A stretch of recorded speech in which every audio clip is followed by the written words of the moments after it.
بسم الله الرحمن الرحيم الحمد لله والصلاة والسلام على سيدنا محمد وعلى آله وأصحابه أجمعين اما بعد اللہ کے حبیب صلی اللہ علیہ وسلم کا غزوہ خندق میں شریک ہونا اور آپ کی مبارک سیرت کا یہ پہلو، یہ غزوہ، اس غزوے میں بہت سارے نصائح، بہت ساری ہدایات ہمارے سامنے آئے ہیں کہ ایک تو یہ بات پیش نظر رہے کہ یہ غزوہ بھی یہود کی غداری اور سازش کی بنا پر ہوا۔ بنو نذیر سازشی یہودیوں کا قبیلہ تھا، انہی لوگوں نے مختلف گروہوں اور قبیلوں کو بھڑکایا، انہی کی جنگ کے لیے آمادہ کیا، گھیر لائے۔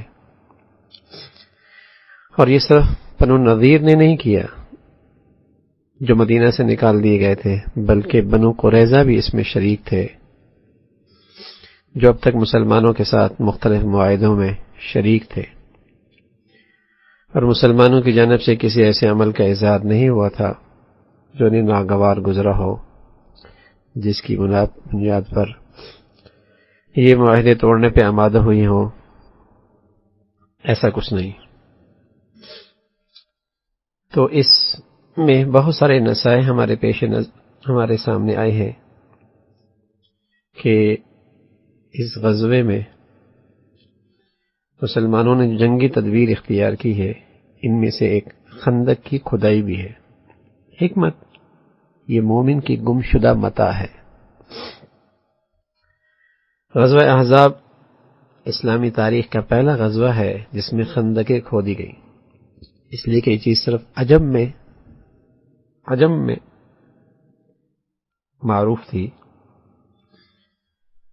اور غزوہ احزاب میں اس خندق کا مشورہ سید سلمان فارسی رضی اللہ تعالیٰ عنہ نے دیا تھا، اور اللہ کے نبی صلی اللہ علیہ وسلم نے اس جنگی تدبیر کو پسند فرمایا اور فوراً اپنے ساتھیوں کو حکم دیا خندق کھودنے کا۔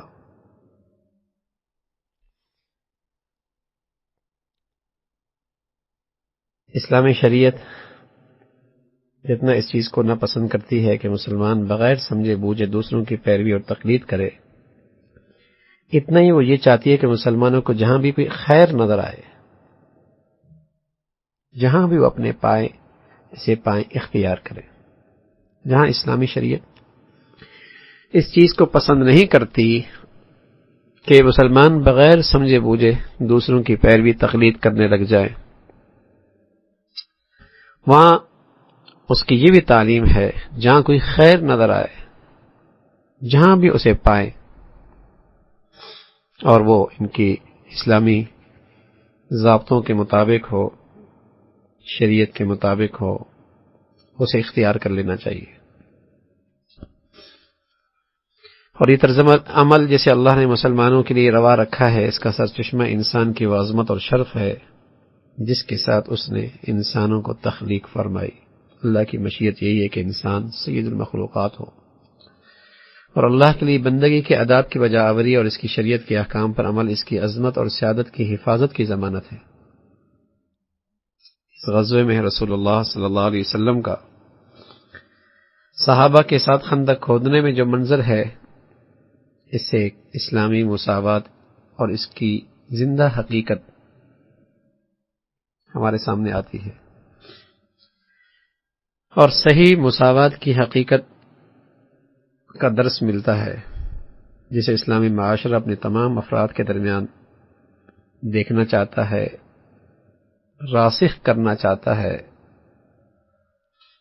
واضح ہوتا ہے کہ عدل اور مساوات کی حیثیت اسلامی قدروں میں محض کھوکھلے نعروں کی سی نہیں ہے، اور نہ ہی زرق برق امتیازی علامات کی سی ہے جس کی وجہ سے معاشرہ کا ظاہر خوشنما معلوم ہو، بلکہ عدل اور مساوات وہ حقیقی بنیاد ہے جس سے معاشرے کے ظاہر اور باطن دونوں میں اسلامی اقدار اور اسلامی اصول نظر آتے ہیں۔ آپ نے دیکھا کہ رسول اللہ صلی اللہ علیہ وسلم نے ایسا نہیں کیا کہ مسلمانوں کو تو خندق کھودنے کا حکم دے دیا اور خود عیش و آرام کے ساتھ ان کی نگرانی کے لیے اپنے قصر شاہی میں چلے گئے ہوں، اور نہیں آپ نے ایسا کیا کہ ایک عظیم الشان جلوس کی شکل میں تشریف لائے ہوں اور کسی کام کے کرنے کے لیے گودال اپنے ہاتھ میں لے کر ایک بار زمین پر ماری ہو اور اس طرح کام شروع ہو جانے کا اعلان ہو گیا ہو اور علامتی طور پر آپ کی شرکت ہو گئی ہو، اور پھر آپ نے گودال زمین پہ ڈال دی ہو اور اپنے خوشنما لباس پر آ جانے والی معمولی گرد کو بھی جھاڑتے ہوئے واپس چلے گئے ہو۔ اللہ کے حبیب صلی اللہ علیہ وسلم نے ایسا نہیں، بلکہ آپ نے اپنے عمل سے عملی مساوات کا ایک زندہ تصویر پیش کی۔ آپ علیہ الصلوۃ والسلام صحابہ کی طرح خود بھی اس کام میں شریک رہے، اور آپ کا جسم اطہر مٹی گرد و غبار سے اٹ گیا، مگر آپ اپنے ساتھیوں اور بھائیوں سے الگ نہیں ہوئے۔ وہ لوگ ایک دوسرے کو حوصلہ دینے کے لیے اشعار پڑھ رہے تھے، ان کے ساتھ آپ بھی پڑھ رہے تھے۔ ان لوگوں کو تھکن بھوک کا احساس ہوتا تو ان میں سرفرست آپ بھی تھے۔ یہ ہے اس مساوات کی حقیقت جو اسلامی شریعت حاکم، محکوم، امیر، غریب، محتاج، رئیس کے درمیان دیکھنا چاہتا ہے، قائم کرنا چاہتا ہے۔ اور یہی وہ مساوات ہے جس سے رشتے، تعلقات، محبتیں، احترام، یہ سارا حسن اس معاشرے کے اندر، اس کی خوبصورتی معاشرے کے اندر پیدا ہوتی ہے۔ آپ احکام شریعت کی کوئی شک نہ پائیں گے جو اس بنیاد پر قائم نہ ہو، جس میں اس کی حق کی ضمانت نہ دی گئی ہو۔ ہر شک کی بنیاد اس مساوات پر ہے، اور اس غلطی میں ہرگز مبتلا نہ ہو جائیے گا کہ یہ بس وقتی ایک شکل تھی۔ ایسا نہیں، دین اسلام میں پائے جانے والے عدل اور مساوات کا سرچشمہ اللہ کی بندگی ہے، اور چونکہ اس بندگی میں تمام انسان شامل ہیں اور تمام انسانوں کو یکساں درجہ حاصل ہے، تو یہی وہ بنیاد ہے بندگی، اللہ کی بندگی، جو اسلامی معاشرے کی مساوات میں اور عدل میں روح کی حیثیت رکھتی ہے۔ پھر رسول اللہ صلی اللہ علیہ وسلم کی شخصیت کا نبوی پہلو ہمیں اس غزوے سے نظر آتا ہے کہ اللہ کے نبی صلی اللہ علیہ وسلم آپ کو اپنے ساتھیوں سے کتنی محبت، کتنی شفقت تھی کہ اللہ تعالیٰ نے اپنے نبی کو جن خوارق اور معجزات سے نوازا تھا، اس کی ایک مثال دیکھیے۔ اس واقعے میں آپ علیہ الصلوۃ والسلام کی شخصیت کا نبوی پہلو سامنے آتا ہے کہ آپ صحابہ کے ساتھ خندق کھودنے کے ساتھ شدید بھوک برداشت کرتے ہیں، یہاں تک کہ خالی معدے کی وجہ سے ہونے والی تکلیف سے بچنے کے لیے پیٹ پر پتھر باندھتے ہیں۔ غور کرنے کا مقام ہے کہ اس قسم کی محنت، مشقت کو برداشت کرنے پر کس چیز نے آپ کو آمادہ کیا؟ کیا اس کی بنیاد لیڈری کی خواہش تھی، یا مال اور حکومت کی حرص، یا اپنے حامی اور مددگار اکٹھا کر لینے کی آرزو؟ یہ تمام اہداف اور مقاصد کا ان پریشانیوں اور تکالیف سے کوئی تعلق نہیں۔ جو شخص جاہ اور منصب اور حکومت اور اقتدار کا طالب ہوتا ہے، وہ اس قسم کی تکلیفیں کبھی برداشت نہیں کر سکتا۔ جس چیز نے آپ علیہ الصلوۃ والسلام کو یہ سب تکلیف برداشت کرنے پر آمادہ کی، وہ رسالت، امانت کی ایسی ذمہ داری ہے جس کی تبلیغ کا آپ کو مکلف بنایا گیا ہے، جسے ایسی پرخطر راہ پر چل کر لوگوں تک پہنچانا، اس کا آپ کو حکم ملا ہے۔ یہ ہے وہ رسول اللہ صلی اللہ علیہ وسلم کی نبوی پہلو آپ کی شخصیت کا، کہ آپ بھی صحابہ کے ساتھ خندق کھودتے ہوئے نظر آتے، اور پھر آپ کی جو صحابہ سے محبت تھی، شفقت تھی۔ دیکھیے نا، جو جابر رضی اللہ تعالیٰ عنہ نے آپ کو ما حضر تناول فرمانے کے لیے بلایا کہ جو کچھ گھر میں موجود ہے کھانا، آپ اس کو کھانے کے لیے تشریف لے آئیں، تو آپ علیہ الصلوۃ والسلام کو کھانے کی دعوت دینے کا خیال جابر کے دل میں اس وقت آیا جب آپ کے پیٹ پر پتھر باندھ کر دیکھ کر اور آپ کی یہ شدت تکلیف دیکھ کر آپ گھر تشریف لے گئے، اور گھر میں اپنی اہلیہ سے کہا، اور اہلیہ نے کہا کہ کچھ ہے، آپ اللہ کے نبی صلی اللہ علیہ وسلم کو بلا لیں، ان کے ساتھ دو چند ساتھیوں کو بھی بلا لیں۔ تو حضرت جابر رضی اللہ عنہ نے ایسے ہی کیا۔ تو آپ علیہ الصلوۃ والسلام اپنے اصحاب سے اس سے زیادہ شفقت فرماتے تھے جتنی ماں اپنے بیٹوں سے کرتی ہے۔ جہاں تک معاملہ جابر کا ہے تو ایسا کرنے پہ اس لیے مجبور تھے، اور ایسا کرنا ان کے لیے فطرتی تھا کہ وہ کسی بھی سوچنے والے انسان کی طرح جو مادی اسباب انہیں حاصل تھے انہی کے مطابق کام کر سکتے تھے۔ انہوں نے مادی اسباب کو اور ظاہری گھر کا جو نقشہ تھا کھانے کا، اسی کو سامنے رکھ کر دو چند لوگوں کو بلایا۔ جو کھانا انہوں نے تیار کیا تھا وہ عرف عام میں چند آدمیوں کے لیے کافی ہو سکتا تھا، اس لیے انہوں نے سوچا کہ صرف رسول اللہ صلی اللہ علیہ وسلم کو اور آپ کے چند اصحاب کو، یعنی آپ ساتھ لانا چاہیں، دعوت دے دیں۔ لیکن آپ علیہ الصلوۃ والسلام کا منصب یہ نہیں تھا۔ حضرت جابر رضی اللہ تعالیٰ عنہ کی اس نقطہ نظر سے متاثر ہو جائے۔ اولاً آپ یہ نہیں چاہتے تھے کہ آپ کو اپنے اصحاب سے بڑھ کر کوئی نعمت یا آرام حاصل ہو۔ سبحان اللہ، جیسے تکلیف میں ان کے ساتھ شریک تھے، اور مٹی اٹھانے میں اور خندق کھودنے میں آپ شریک تھے، تو کہیں آپ کو کچھ راحت کا سلسلہ ہے تو اس میں بھی اپنے ساتھیوں کو آپ شریک کرنا چاہ رہے ہیں۔ اور دوسرے، آپ یہ نہیں چاہتے تھے کہ خود ان کے مادی اسباب کا نہیں چاہتے تھے کہ خود کو ان مادی اسباب کا اسیر بنا لیں جن سے تمام انسان مانوس ہے۔ اللہ تعالی ان مادی اسباب سے آگے بڑھ کر اللہ کی قدرت اور طاقت ہے،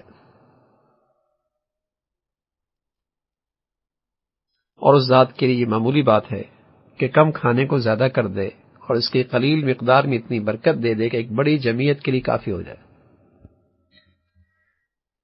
اس واقعے میں جو معجزہ آیا وہ یہ تھا کہ جابر رضی اللہ عنہ کے بکری کے بچے سے بڑی مقدار میں کھانا تیار ہو گیا، اتنا کہ سینکڑوں صحابہ نے پیٹ بھر کے کھا لیا، پھر بھی بچا رہا۔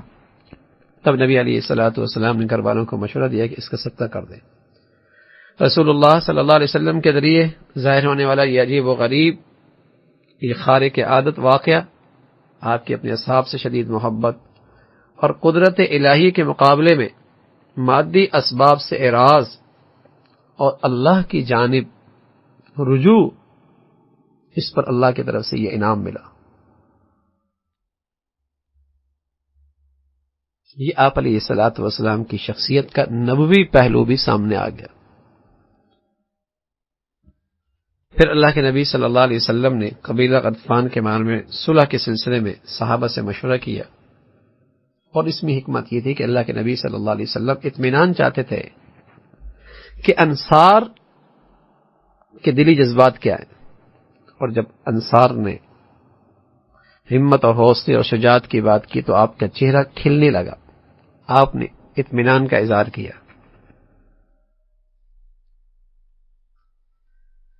اور اس غزوے میں اللہ نے مسلمانوں کو فتح کیسے دی؟ ہم نے دیکھا کہ رسول اللہ صلی اللہ علیہ وسلم اور آپ کے اصحاب نے غزوہ بدر میں فتح اور کامرانی کے لیے جو طریقہ اختیار کیا تھا، ٹھیک وہی طریقہ انہوں نے خندق میں بھی اختیار کیا، اور وہ ہے اللہ کے سامنے تضرع، دعا، اللہ سے مدد مانگنے کی کثرت، اور اس کی طرف پورے طور پہ توجہ۔ یہ آپ کا انداز بدر میں بھی یہی نظر آتا ہے، خندق میں بھی یہی نظر آتا ہے۔ بلکہ رسول اللہ صلی اللہ علیہ وسلم کا جب بھی دشمن سے مقابلہ ہوتا تھا یا آپ جہاد کے لیے نکلتے تھے تو یہی آپ کا عمل ہوتا تھا جس میں آپ مصروف رہتے تھے۔ یہی وہ ذریعہ ہے جس کی تاثیر تمام مادی اسباب اور وسائل سے بڑھ کر ہے۔ اللہ کرے ہمیں اس پر تازہ ایمان نصیب ہو جائے کہ اللہ کی طرف رجوع، یہ جو سبب ہے، یہ تمام مادی اسباب اور وسائل سے سب سے مؤثر سبب ہے اور سب سے طاقتور سبب ہے، اس لیے کہ اس کے پیچھے اللہ کی قدرت ہے۔ اور رسول اللہ صلی اللہ علیہ وسلم کی پوری زندگی کے نقشہ، اس میں یہ سب سے نمایاں چیز نظر آتی، اور یہی امت کے لیے بہت بڑا سبق ہے کہ مادی اسباب اختیار کیجئے، لیکن ایک اور سبب بھی تو ہے، دعا کا، تضرع کا، اللہ کے سامنے انکساری کا، گڑ گڑانے کا، دعاؤں کا، اس ذات کو اپنی طرف متوجہ کرنے کا۔ یہی وہ وسیلہ ہے جسے پوری توجہ سے اختیار کیے بغیر مسلمانوں کے حالات کبھی درست نہیں ہو سکتے۔ مسلمان کی مشکلات اور پریشانیاں اور آزمائشیں اور بگڑی ہوئی حالات، اس کی درستگی کا واحد راستہ جہاں مادی اسباب کو اختیار کرنا ہے، وہاں اللہ کی مدد اور نصرت کو ساتھ لینا ہے۔ مسلمانوں کی ثابت قدمی، صبر، استقلال، بارگاہ الہی میں دعا، مناجات۔ پھر کیا دیکھتے ہیں ہم؟ مشرکین اپنی کثرت کے باوجود شکست کھا جاتے ہیں، اور اللہ نے اس کیفیت کو اپنے قرآن میں بتلایا ہے، اور یہ اہل ایمان کے لیے نصیحت ہے، درس ہے، ہدایت ہے۔ یا ایھا الذین آمنوا اذکروا نعمت اللہ علیکم اذ جاءتکم جنود فارسلنا علیہم ریحا وجنودا لم تروها وکان اللہ بما تعملون بصیرا اذ جاءوکم من فوقکم ومن اسفل منکم واذ زاغت الابصار وبلغت القلوب الحناجر وتظنون باللہ الظنون۔ اے لوگو جو ایمان لائے ہو، یاد کرو اللہ کے احسان کو جو ابھی ابھی اس نے تم پر کیا ہے، جب لشکر تم پر چڑھائے اور ہم نے ان پر ایک سخت آندھی بھیجی اور ایسی فوجیں روانہ کی جو تم کو نظر نہ آتی تھی۔ سبحان اللہ، یہ کون سی فوجی تھی؟ یہ مسلمانوں کی وہ دعائیں تھیں، وہ تضرع تھا، وہ انکساری تھی، وہ اللہ سے دعائیں تھی، جس پر اللہ کی طرف سے وہ فوجیں آئیں جو تمہیں نظر نہیں آ رہی۔ اللہ وہ سب کچھ دیکھ رہا تھا تم لوگ اس وقت جو کر رہے تھے، اور جب دشمن اوپر سے نیچے سے تم پر چڑھا ہے، جب خوف کے مارے آنکھیں پتھرا گئی، کلیجہ منہ کو آ گئے، اور تم اللہ کے بارے میں طرح طرح کے گمان کرنے لگے۔ وَرَدَّ اللَّهُ الَّذِينَ كَفَرُوا بِغَيْظِهِمْ لَمْ يَنَالُوا خَيْرًا وَكَفَى اللَّهُ الْمُؤْمِنِينَ الْقِتَالَ وَكَانَ اللَّهُ قَوِيًّا عَزِيزًا۔ اللہ نے کفار کا منہ پھیر دیا اور کوئی فائدہ حاصل کیے بغیر اپنی دل کی جنن لیے یوں ہی پلٹ گئے، اور مومنین کی طرف سے اللہ ہی لڑنے کے لیے کافی ہو گیا۔ اللہ اکبر، مومنین کی طرف سے اللہ ہی لڑنے کے لیے کافی ہو گیا۔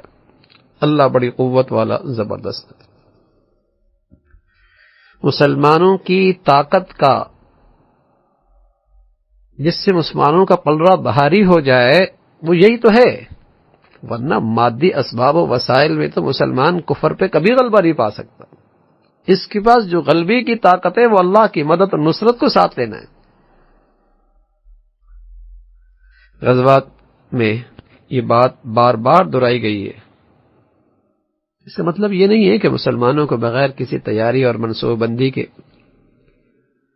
مارکے کے لیے جہاد پہ ابھارا گیا ہے، بلکہ صرف یہ وضاحت مقصود ہے کہ مسلمانوں کو یہ بات اچھی طرح جان لینی چاہیے کہ کامیابی کے مختلف اسباب میں سرفہرست صدق کے دل سے، پورے یقین سے اللہ کے سامنے ہاتھ پھیلانا اور اخلاص کے ساتھ اللہ کی بندگی کرنا ہے۔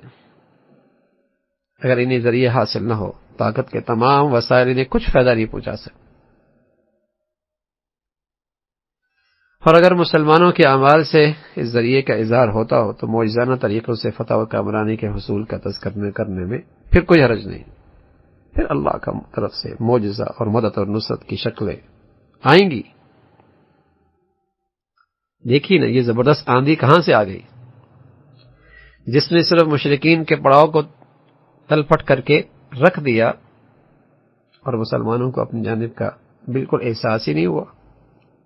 ایک خندق کے اس طرف ہیں، ایک خندق کے اس طرف ہیں، ان کی طرف وہ ہوا چل رہی ہے اور اس میں سکون ہے اور راحت ہے، اور ادھر ان کے خیمے اڑ گئے، ان کی دیگیں الٹ گئی۔ ایک طرف تو اس ہوا نے لوگوں کے دیچکیں الٹ دی، خیمے اڑا دیے، میخیں اکھاڑ دی، ان کے دلوں پہ رعب ڈال دیا، اور دوسری طرف یہی ہوا ٹھنڈی، خنک، فرد بخش، کوئی اذیت مسلمانوں کو اس سے نہیں پہنچی۔ تو یہ ہے مسلمانوں کی وہ طاقت جس سے مسلمانوں کا ہمیشہ پلڑا بھاری رہ سکتا ہے۔ پھر اس غزوہ میں ہمیں ایک بات معلوم ہوئی کہ نبی علیہ الصلوۃ والسلام کی عصر کی نماز بہت زیادہ مصروفی کی وجہ سے چھوٹ گئی، تو پتہ چلا کہ چھوٹ جانے والی فرض نماز کی قضا واجب ہے۔ روایت میں ہے کہ اس موقع پہ حضرت صلی اللہ علیہ وسلم کی ایک سے زائد نمازیں چھوٹ گئی، انہیں آپ نے ان کا وقت نکال جانے کے بعد فرصت پانے پر اکٹھی پڑی۔ یہ اس کی مشروعیت کی کہ قضا نمازیں ضروری ہیں ایک اور دلیل بھی موجود ہے۔ نبی علیہ الصلوۃ والسلام نے غزوہ احزاب میں مدینہ سے واپس آنے کے بعد فرمایا سب لوگ عصر یا ظہر کی نماز بنو قریظہ میں پہنچ کر پڑھیں۔ بعض لوگ ابھی راستے میں تھے، نماز کا وقت ہو گیا، ان میں سے کچھ نے کہا کہ ہم وہاں پہنچ کر ہی نماز پڑھیں گے، بعض نے کہا نماز پڑھ کر پھر چلیں گے۔ رسول اللہ صلی اللہ علیہ وسلم کے ارشاد گرامی کا مطلب یہ تھا کہ نماز کے وقت تک بنو قریظہ پہنچ جاؤ، یہ مطلب نہیں تھا کہ اگر پہنچنے میں تاخیر ہو جائے تو راستے میں نماز کا وقت نکال دو تب بھی نماز نہ پڑھو۔ الغرض کچھ لوگوں نے بنو قریظہ پہنچنے کے بعد نماز قضا کی اور بعد انہیں راستے میں پڑھ لی۔ یہ بات بھی ثابت ہو گئی کہ چھوٹ جانے والی فرض نماز کی قضا واجب ہے، چاہے نماز سونے کی وجہ سے چھوٹی ہو یا غفلت کی وجہ سے یا جان بوجھ کر چھوڑی گئی ہو، سب برابر ہیں، قضا نماز پڑھی جاتی، یہ واجب ہے۔ اور بھی احادیث میں اس کے بہت سارے دلائل موجود ہیں۔ تو یہ ساری ہدایات ہمیں غزوہ خندق سے مل رہی ہیں۔ ابھی خندق سے واپس ہی آئے تھے، ہتھیار رکھ کر غسل فرمایا تھا کہ جبرائیل امین آپ علیہ الصلوۃ والسلام کی خدمت میں حاضر ہوئے اور کہا آپ نے ہتھیار رکھ دیے؟ اللہ کی قسم ابھی ہم نے نہیں رکھے، ان لوگوں کی طرف کوچ کیجئے۔ فرمایا کدھر؟ آپ نے فرمایا بنو قریظہ کی طرف۔ آپ نے جبرائیل امین نے اشارہ کر دیا غزوہ بنو قریظہ، ادھر چلیے۔ تو اللہ کے نبی صلی اللہ علیہ وسلم بنو قریظہ کی طرف روانہ ہوئے۔ آپ نے مسلمانوں میں اعلان فرمایا خبردار سب لوگ عصر کی نماز بنو قریظہ میں پہنچ کر ادا کریں۔ بعض لوگ ابھی راستے ہی میں تھے، عصر کا وقت ہو گیا، ان میں سے کچھ نے کہا ہم لوگ وہیں پہنچ کر نماز ادا کریں گے، اور بعض نے کہا نماز پڑھ کر پھر چلیں گے۔ آپ علیہ الصلوۃ والسلام کے ارشاد گرامی کا مطلب یہ نہیں تھا کہ اگر پہنچنے میں تاخیر ہو جائے اور راستے میں نماز کا وقت نکل رہا ہو تب بھی نماز نہ پڑھو۔ وہاں پہنچنے کے بعد لوگوں نے اس کا تذکرہ کیا، آپ نے کسی کی سرزنش نہیں کی، جس نے پڑھ لیا انہیں بھی کچھ نہیں کہا، جس نے قضا کی اسے بھی کچھ نہیں کہا۔ رسول اللہ صلی اللہ علیہ وسلم نے بنو قریظہ کا جو اپنے قلعوں میں مورچہ بند تھے 25 دن اور ایک قول کے مطابق 15 دن تک محاصرہ جاری رکھا، یہاں تک کہ وہ لوگ اسے تنگ آ گئے اور اللہ نے ان کے دلوں میں رعب ڈال دیا۔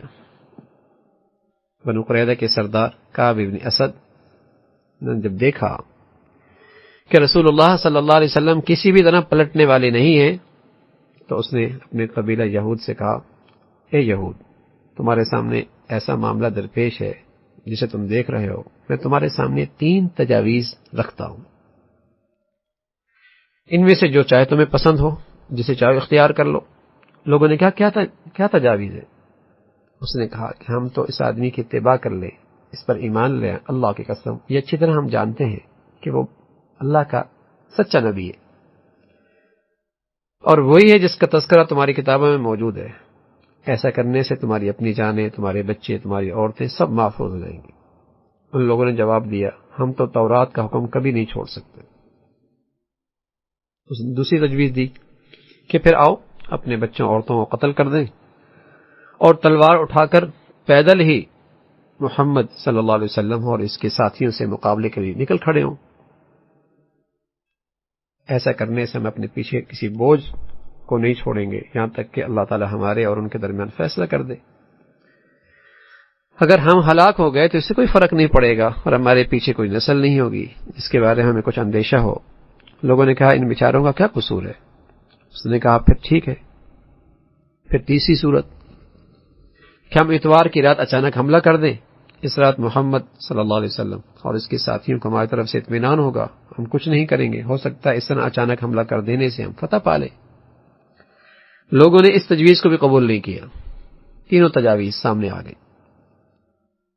پھر وہ لوگ اس پہ تیار ہو گئے کہ رسول اللہ صلی اللہ علیہ وسلم ان کے بارے میں جو بھی فیصلہ کریں وہ انہیں منظور ہوگا۔ بنو قریظہ قبیلہ اوس کے حلیف تھے، ان کے ساتھ معاہدہ تھا، اس لیے رسول اللہ صلی اللہ علیہ وسلم چاہتے تھے کہ ان کے بارے میں فیصلے کرنے کا اختیار قبیلہ اوس کے سردار کو دے دیں۔ چنانچہ آپ نے یہ اختیار سعد بن معاذ کو عطا فرمایا۔ غزوہ خندق کے موقع پہ انہیں ایک تیر لگ گیا تھا جس سے وہ ایک خیمے میں رہ کر علاج کر رہے تھے۔ جب رسول اللہ صلی اللہ علیہ وسلم نے انہیں بنو قریظہ کے متعلق فیصلے کرنے کا اختیار دیا اور انہیں بلایا تو ایک گدھے پر سوار ہو کر تشریف لائے، اور جب وہ مسجد سے قریب ہوئے تو رسول اللہ صلی اللہ علیہ وسلم نے انصار سے فرمایا کہ اپنے سردار یا الفاظ یہ ہیں کہ اپنے بہترین شخص کا اٹھ کر استقبال کرو۔ پھر جب وہ آپ کی خدمت میں حاضر ہو گئے تو آپ علیہ الصلوۃ والسلام نے فرمایا کہ یہ لوگ تمہارے فیصلے پہ راضی ہو گئے ہیں۔ سعد نے یہ فیصلہ سنایا کہ ان کے جنگجوؤں کو قتل کر دیا جائے اور ان کے بچوں اور عورتوں کو غلام بنا لیا جائے۔ اس پر نبی علیہ الصلوۃ والسلام نے ارشاد فرمایا، اللہ کے حکم کے مطابق تم نے فیصلہ کیا ہے۔ سبحان اللہ۔ رسول اللہ صلی اللہ علیہ وسلم کی صحبت کی برکت سے حضرت صحابہ کی بصیرت کا کیا کہنا۔ پھر حضرت سعد نے اللہ سے یہ دعا کی، اے اللہ تو جانتا ہے ان لوگوں سے جہاد کرنے سے بڑھ کر میرے دل میں اور کوئی خواہش نہیں ہے جنہوں نے تیرے رسول صلی اللہ علیہ وسلم کو جھٹلایا اور انہیں اپنے وطن سے نکالا، مراد قریش تھے۔ اے اللہ میرا گمان ہے کہ اب آئندہ ہماری اور ان کے درمیان جنگ کی نوبت نہیں آئے گی، اور آئندہ قریش سے مسلمانوں کی جنگ اگر ہونی ہے تو مجھے کچھ دن اور زندہ رکھ تاکہ میں تیرے لیے ان سے جہاد کروں، اور اگر ان سے جنگ نہیں ہونی تو میرا یہ زخم ہرا کر دے اور اس سے میری موت مقدر کر دے تاکہ شہادت کا عظیم مرتبہ مجھے مل جائے۔ چنانچہ سینے کے اوپر حصے میں ان کا زخم کھل گیا اور اس سے اتنا خون بہا کہ اہل خیمہ نے خون دیکھا تو گھبرا گئے۔ انہوں نے پکار کر کہا، اس خیمے کی طرف سے یہ کیا آ رہا ہے؟ معلوم ہوا سعد کے زخم سے خون کے فوارے بہ رہے اور اسی سے آپ کو شہادت ملی۔ پھر یہود اپنے قلعوں سے نکال کر لائے گئے اور مدینہ کے ارد گرد جو خندقیں کھودی گئی تھی وہاں لے جا کر ان جنگجوؤں کو قتل کیا گیا اور ان کے بچوں عورتوں کو غلام بنایا گیا۔ قتل کیے جانے والوں میں حی ابن اخطب بھی تھا جس نے کافی کوشش کر کے بنو قریظہ کو غداری اور بدعہدی پہ آمادہ کیا تھا۔ یہ شریر آدمی تھا۔ اسے رسول اللہ صلی اللہ علیہ وسلم کے سامنے لایا گیا۔ اس وقت ان کے دونوں ہاتھ ایک رسی سے ان کے گردن پر بندھے ہوئے تھے۔ رسول اللہ صلی اللہ علیہ وسلم پر جب اس کی نگاہ پڑی تو اس نے کہا، اللہ کی قسم مجھے تم سے دشمنی پر کوئی افسوس نہیں۔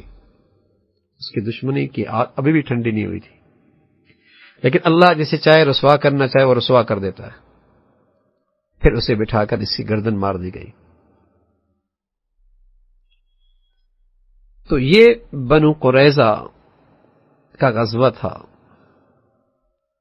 بدعہدی کرنے والوں سے جنگ کا جواز ہمیں ملا کہ مسلمانوں اور غیر مسلموں کے درمیان ہونے والی صلح معاہدہ کا احترام مسلمانوں پر اسی وقت تک ضروری ہے جب تک دوسرے بھی اس عہد کا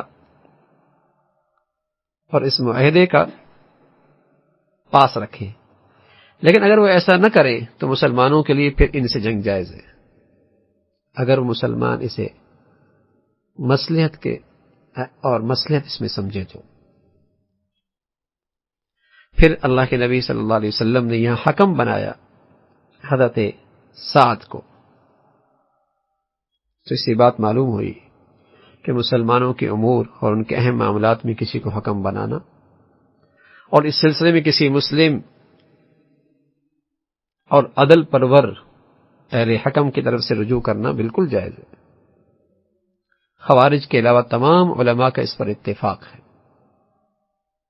خوارج نے حضرت علی رضی اللہ تعالیٰ عنہ کے کسی کو حکم بنانے کے فیصلے کو قبول نہیں کیا تھا، جبکہ حضرت علی رضی اللہ تعالیٰ عنہ نے ان پر حجت قائم کر دی تھی۔ اس سے یہ بھی معلوم ہوتا ہے کسی بستی یا قلعہ والوں کا اس بات پر مسالت کر لینا جائز ہے کہ وہ ایک مسلم اور اہل اور امانت دار حکم کے فیصلے کو قبول کر لیں گے۔ تو جیسے رسول اللہ صلی اللہ علیہ وسلم کے اس عمل سے ہمیں یہ درس بھی ملا۔ پھر یہود کو نظر آیا کہ یہود کو حضور علیہ الصلوۃ والسلام کی نبوت کا یقین تھا، جیسے کعب کے باتوں سے بات واضح ہو گئی۔ کہ ان لوگوں نے حضور علیہ الصلوۃ والسلام کی نبوت کا انہیں پورا یقین تھا، اور وہ بخوبی جانتے تھے کہ تورات میں رسول اللہ صلی اللہ علیہ وسلم کی ذات گرامی، آپ کے علامات، بعثت کے بارے میں کیا باتیں کہی گئی ہیں، وہ سب جانتے تھے، لیکن عصبیت، تکبر، انا، اس سے وہ اسلام لانے سے محروم رہے۔ یہ بڑی مصیبت ہے، اللہ ہمیشہ حفاظت فرمائے۔ پھر حضرت سعد بن معاذ جب اپنی سواری پہ خدمت نبی میں حاضر ہوئے، اس وقت وہاں انصار بھی موجود تھے، تو آپ علیہ الصلوۃ والسلام نے انصار کو حکم دیا کہ اٹھ کر اس کا استقبال کریں۔ اس علت پر یہ ارشاد نبوی دلالت کرتا ہے کہ اپنے سردار یا اپنے قبیلے کے بہترین شخص کا استقبال کرو۔ اس حدیث سے اور اس طرح کی دیگر احادیث سے حضرات علماء نے مناسب موقع پہ علماء صالحین کے لیے کھڑے ہو کر استقبال کرنے کی اجازت دی ہے۔ امام نووی رحمۃ اللہ علیہ بہت بڑے محدث ہیں، تبصرہ کرتے ہیں، فرماتے ہیں اس حدیث میں حکم دیا گیا کہ جب اصحاب فضل آئیں تو کھڑے ہو کر ان کا استقبال کرنا چاہیے، اور اسی پر جمہور علماء کا فیصلہ ہے کہ یہ جائز ہے۔ البتہ ایسا قیام منع ہے کہ مسلسل آدمی اس کے سامنے کھڑا ہوا ہو اور سامنے والا شخص بیٹھا ہوا ہو۔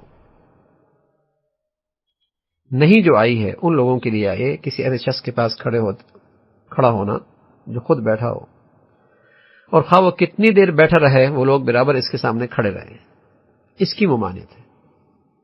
امام نووی رحمۃ اللہ علیہ فرماتے ہیں کوئی صاحب فضل آ رہا ہو تو اس کے لیے کھڑے ہو کر استقبال کرنا جائز ہے، بلکہ مستحب ہے، اور اس سلسلے میں بہت ساری احادیث موجود ہیں۔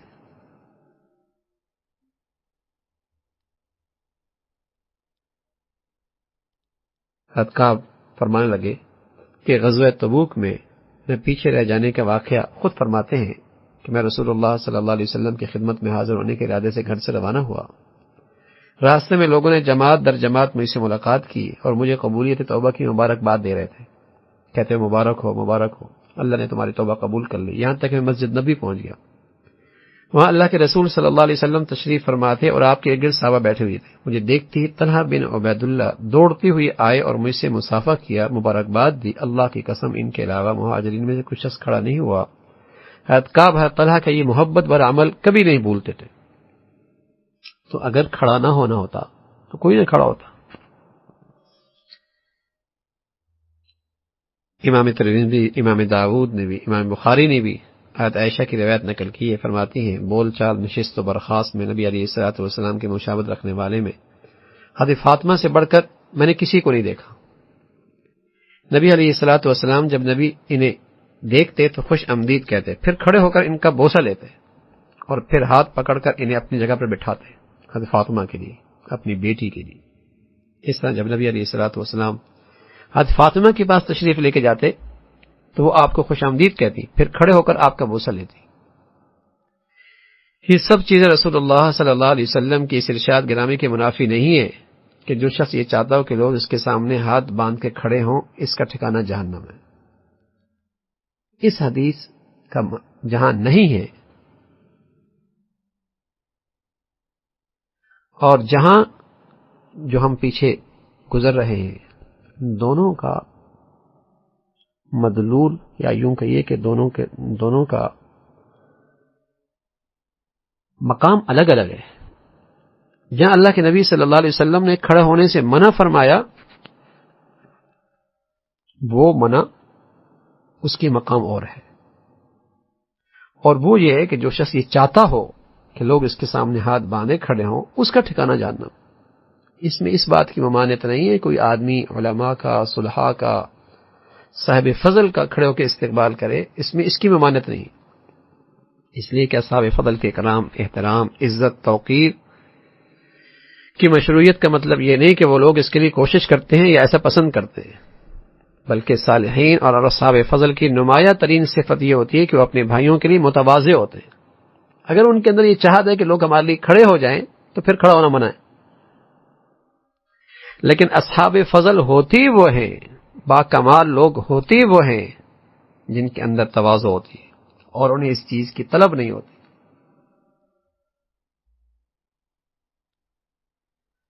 تو یہ ان کا ادب ہے۔ البتہ اس سلسلے میں یہ جاننا بہت اہم ہے کہ اس جائز اکرام اور احترام کی کچھ حدود ہے۔ اگر اس کی رعایت نہ کی جائے تو یہ فعل غلط ہو جاتا ہے، حرام ہو جاتا ہے، اور اس کے گناہ اور اسے کرنے والا اور اس پر خاموش رہنے والا دونوں اس گناہ میں شریک ہوتے ہیں۔ مثلا بعض صوفیوں کے مجالس میں مریدین کا کھڑا ہونا اور مرید اپنے شیخ کے سامنے انتہائی خاکساری سر جھکائے کھڑے رہتا ہے، اور جب تک شیخ اسے بیٹھنے کو نہ کہے وہ بیٹھ نہیں سکتا۔ بعض مرید جب اپنے شیخ کی خدمت میں حاضر ہوتے ہیں تو ان کے گھٹنے یا ہاتھ پر اپنا سر رکھ دیتے ہیں، یا اگر مجلس شروع ہونے کے بعد آتے ہیں تو بیٹھے بیٹھے شیخ تک پہنچتے ہیں۔ ان سب کاموں کے جواز میں کہا جاتا ہے کہ یہ مرید کی تربیت کا ایک انداز ہے۔ یاد رکھیے، اس سے ہرگز دھوکہ نہیں کھانا چاہیے، اس لیے کہ اسلام نے تربیت کے کچھ طریقے اور اسلوب بتائے ہیں اور ان سے تجاوز کرنے سے مسلمانوں کو روکا ہے۔ تربیت کے نبوی طریقے کے بعد پھر کسی اور طریقے کی ضرورت نہیں، تو غلو بھی نہ ہو، حدود سے تجاوز بھی نہ ہو، اور اصحاب فضل اور با کمال لوگ اور اصحاب علم کا اکرام احترام اور ان کے لیے کھڑا ہونا وہ بھی جائز ہے، بلکہ امام نووی رحمۃ اللہ علیہ فرماتے ہیں وہ مستحب ہے۔ سبحانک اللہم و بحمدک، اشہد ان لا الہ الا اللہ۔ بلکہ ایک بات اور تھوڑی سی رہ گئی، وہ بھی عرض کر دیتا ہوں انشاءاللہ، تاکہ اگلا باب پھر صلح حدیبیہ اور اس کے متعلق انشاءاللہ آ جائے گا۔ حضرت سعد رضی اللہ تعالیٰ عنہ کی کچھ امتیازی خصوصیات جو ہمیں اس غزوے میں معلوم ہوئی۔ حضرت سعد رضی اللہ تعالیٰ عنہ جنہیں اللہ کے نبی صلی اللہ علیہ وسلم نے یہ اختیار دیا تھا کہ وہ بنو قریظہ کے بارے میں جو فیصلہ کریں گے انہیں اختیار ہے، اور پھر ان کے فیصلہ آنے کے بعد آپ علیہ الصلوۃ والسلام کی تائید اور حمایت، یہ ان کی بڑی خصوصیت ہے۔ پھر ان کے آنے پر رسول اللہ صلی اللہ علیہ وسلم کا انصار سے یہ کہنا کھڑے ہو ان کا استقبال کرو، یہ سعد کا ایک عظیم امتیاز ہے کہ اس کے لیے رسول اللہ صلی اللہ علیہ وسلم نے فرمایا۔ پھر ایک خصوصیت دیکھیے نا، غزوہ خندق کے میں بازو میں زخم لگ گیا، اور پھر دعا کرتے ہیں کہ اللہ اگر جہاد کا موقع ہے، قریش سے پھر جہاد ہے، تو مجھے زندگی کے کچھ دن اور عطا فرما دے تاکہ میں تیرے لیے ان سے جہاد کر سکوں، اور اگر نہیں تو پھر یہ میرا زخم ہرا کر دے۔ یہ بارگاہ الہی میں دعا قبول ہوئی، سوکھا ہوا زخم پھر ہرا بھرا ہو گیا۔ تو یہ آپ کو اللہ رب العزت نے ایک مرتبہ عطا فرمایا تھا۔ حضرت سعد رضی اللہ تعالیٰ کا انداز صحیح تھا۔ غزوہ خندق کے بعد مسلمان اور قریش کے درمیان کوئی ایسی جنگ نہیں ہوئی جس کا آغاز مشرکین کی جانب سے ہوا ہو۔ رسول اللہ صلی اللہ علیہ وسلم نے عمرے کے ارادے سے مکہ میں داخل ہونا چاہا، لیکن مشرکین نے روک دیا۔ اس موقع پہ جنگ ہوتے ہوتے رہ گئی۔ قرآن میں اللہ نے بتایا ہے وَهُوَ الَّذِي كَفَّ أَيْدِيَهُمْ عَنكُمْ وَأَيْدِيَكُمْ عَنْهُمْ بِبَطْنِ مَكَّةَ مِنْ بَعْدِ أَنْ أَظْفَرَكُمْ عَلَيْهِمْ، وہی ہے جس نے مکہ کے وادی میں ان کے ہاتھ تم سے اور تمہارے ہاتھ ان سے روک دیے، حالانکہ وہ ان پر تمہیں غلبہ عطا کر چکا تھا۔ پھر صلح ہو گئی، رسول اللہ صلی اللہ علیہ وسلم اگلے سال عمرہ فرمایا، پھر مشرکین نے معاہدہ توڑ دیا، تو آپ صلی اللہ علیہ وسلم نے ان پر حملہ کرنے کے ارادے سے نکلے اور مکہ فتح ہو گیا۔ بخاری شریف کی روایت ہے، رسول اللہ صلی اللہ علیہ وسلم نے غزوہ احزاب سے واپسی پہ فرمایا تھا کہ اب ہم ان پر حملہ کریں گے، وہ ہم پر حملہ نہیں کر سکتے، ہم ان پر فوج کشی کریں گے، اب ان کو ہمت نہیں ہوگی، آئندہ کبھی بھی یہ ہم پہ حملہ نہیں کر سکیں گے۔ بلکہ رسول اللہ صلی اللہ علیہ وسلم نے مسلمانوں سے فرمایا تم ہی اب ان پہ حملہ کرو گے۔ تو یہ حادثات کی پھر یہ دعا، پھر اللہ رب العزت نے یہ دعا قبول فرمائی اور انہیں شہادت کا بلند مرتبہ عطا فرمایا۔ سبحانک اللہم و بحمدک، نشہد ان لا الہ الا اللہ، نستغفرک ونتوب الیک۔